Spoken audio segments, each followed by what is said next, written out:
কম্পিত তনুদল গুঞ্জিত বাদল গুঞ্জিত শ্যাম। সকলকে স্বাগত জানাই ফেস্টিভ বাঙালির আরও একটি নতুন ভিডিওতে। আর এই শীতকালেতে বেরু তো অবশ্যই রয়েছে, তাও কলকাতার মধ্যে এই এক দিনের ছুটিতে বা তোমরা হয়তো ওই একটা বিকাল ছুটি পেয়েছো, তার মধ্যে তোমরা কোথায় আসবে তো অনেকেই ভাবো। তো যেহেতু আমার ব্যক্তিগতভাবে এই মন্দিরগুলো ঘুরে দেখতে ভালো লাগে, তাই আজকে আমি চলে এসেছি কলকাতার দমদমের জয়পুর জগন্নাথ ক্ষেত্রে, একটি নবনির্মিত জগন্নাথ দেবের মন্দির। আর এত সুন্দর একটি মন্দির যেটা দেখলে সত্যি তোমাদের মন ভরে যাবে।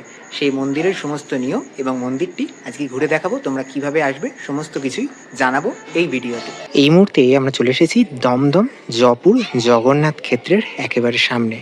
আর দমদম জয়পুর জগন্নাথ ক্ষেত্র একেবারে পুরীর জগন্নাথ মন্দিরের ন্যায় নির্মিত একটি মন্দির। আর এই এত সুন্দর মন্দিরটা এই শীতের বিকালে আমরা ঘুরে দেখতে এবং প্রভুর দর্শন করতে অবশ্যই আমরা চলে এসেছি। জয়পুর জগন্নাথ ক্ষেত্র, তার সময়সূচিটা আমি একটু দেখিয়ে দিই। এই হচ্ছে সম্পূর্ণ সময়সূচি। সকাল 6টায় খোলে, বেলা 12টায় মন্দির বন্ধ হয় এবং বিকালবেলা 4:30টায় মন্দির খোলে এবং রাত্রি 9টার সময় আবারও মন্দির বন্ধ হয়। দমদম জয়পুর জগন্নাথ ক্ষেত্রে তোমরা আসবে কী করে?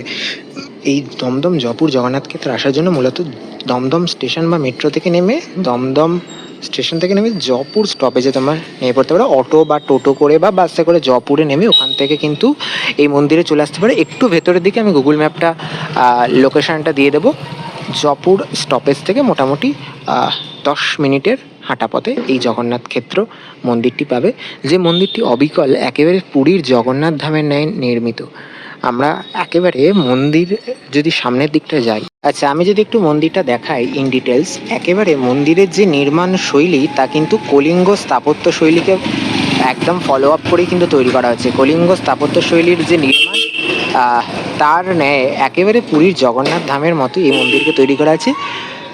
জগন্নাথ ধাম যেটি পুরীতে রয়েছে সেখানে আমরা যেমনটি দেখে থাকি 3টে ভাগে থাকে মন্দির, এখানেও কিন্তু মন্দিরকে 3টি ভাগে নয়, এখানে মন্দিরকে 2টি ভাগে তৈরি করা হয়েছে।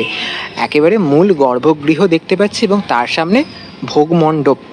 আর একেবারে মন্দিরের সামনে রয়েছে অরুণ স্তম্ভ, যে অরুণ স্তম্ভকে আমরা বিরাট আকারে পুরীর জগন্নাথ ধামে দেখতে পাই।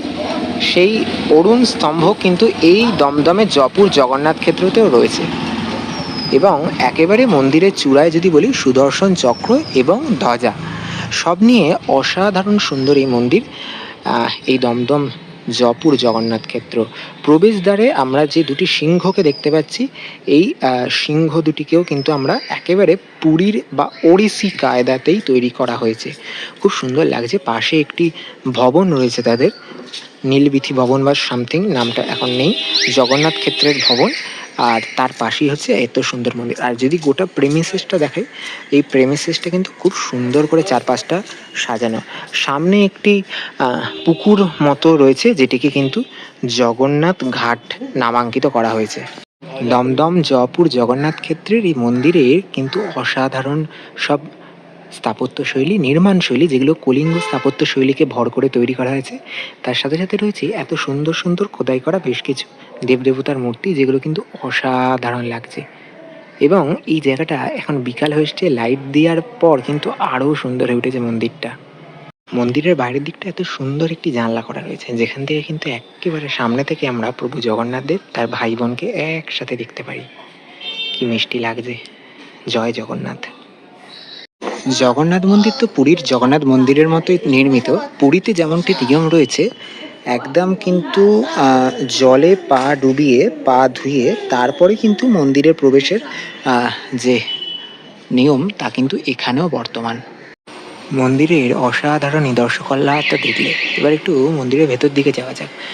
মন্দিরের অন্দরমহল কিন্তু দারুণভাবে সেজে উঠেছে। ওপর দিকটা দেখাই, কি সুন্দর লাগছে দেখো ওপরের দিকটা, অসাধারণ লাগছে। আর একেবারে মন্দিরের প্রাণ কেন্দ্রে রয়েছেন প্রভু জগন্নাথ দেব এবং তার ভাই বোন। এবার তোমাদের দেখাই জগন্নাথ দেব, প্রভু জগন্নাথ দেব, প্রভু বলরাম এবং মাতা সুভদ্রা দর্শন করাচ্ছে। খুব সুন্দর লাগছে কিন্তু। চলে এসেছি শ্রীক্ষেত্র জগন্নাথ ধাম মন্দির, যেটি কিন্তু নাগেরবাজারের কাছে গোরক্ষবাসী রোডে অবস্থিত। আর এই হচ্ছে মূল তোরণ।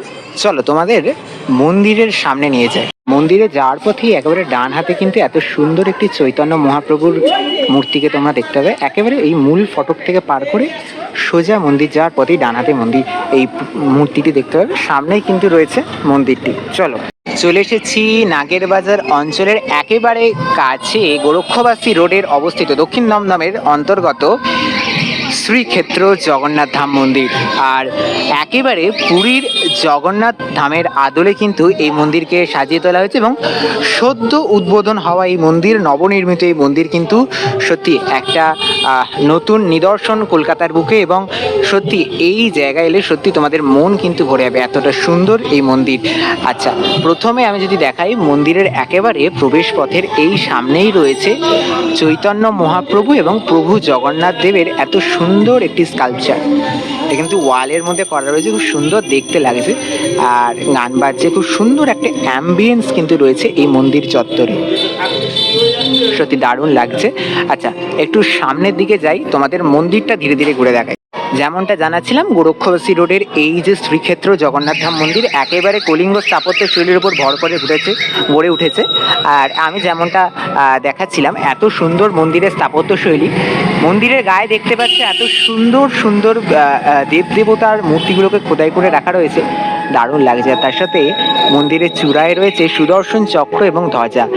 আর পুরীর জগন্নাথ ধামের মতোই এখানে কিন্তু মন্দিরকে তবে দুটি ভাগে বিভক্ত করে তৈরি করা হয়েছে, ভোগ মণ্ডপ বা নাট মন্দির এবং তার সাথে সাথে রয়েছে মূল মন্দির বা গর্ভগৃহ।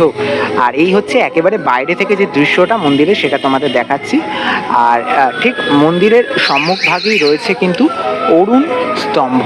অরুণ স্তম্ভের সাথে রয়েছে গরুরের যে মূর্তি তা বসানো রয়েছে।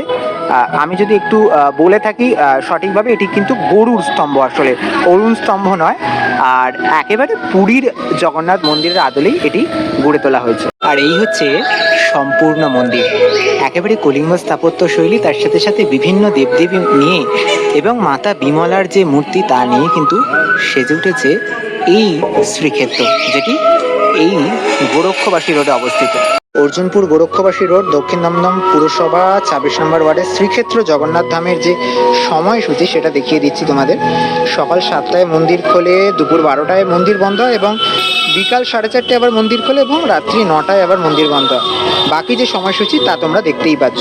মন্দিরের সিংহদুয়ারে কিন্তু একেবারে সেই পুরী এবং ওড়িশি কায়দায় কিন্তু সমস্ত কিছু নির্মাণ করা হয়েছে। মাতা বিমলাও রয়েছেন এই দ্বারের ওপর, একেবারে পুরীর নিয়ম মেনে। চলো, যদি একেবারে মন্দিরের ভেতরে ঢোকা যায়, মন্দিরের ভেতরে রয়েছে আরও একটি গরুর স্তম্ভ এবং খুব সুন্দরভাবে সাজানো এই মন্দিরের অন্দরমহল। যেমনটা দেখাচ্ছিলাম, এই মন্দির তো বাইরে থেকে তোমাদের দেখালাম, এত সুন্দর এই মন্দিরটা। এবার একটু ভেতরের দিকে নিয়ে যাই, তোমাদের মন্দির প্রভুর দর্শন করাই। পুরীর মতোই কিন্তু এখানে একেবারে জলের ব্যবস্থা রয়েছে, পা ধুয়েই কিন্তু তোমাদেরকে এই মন্দিরে প্রবেশ করতে হবে। শ্রীক্ষেত্রের প্রভু জগন্নাথ দেব, মাতা সুভদ্রা এবং প্রভু বলরামের দর্শন করাচ্ছি। কি অপূর্ব লাগছে না? তারা তিনজন একসাথে রয়েছেন, ভাই বোন একসাথে। একেবারে পুরীর নিয়ম মতে এখানে কিন্তু পুজো আর্চা হয়ে থাকে।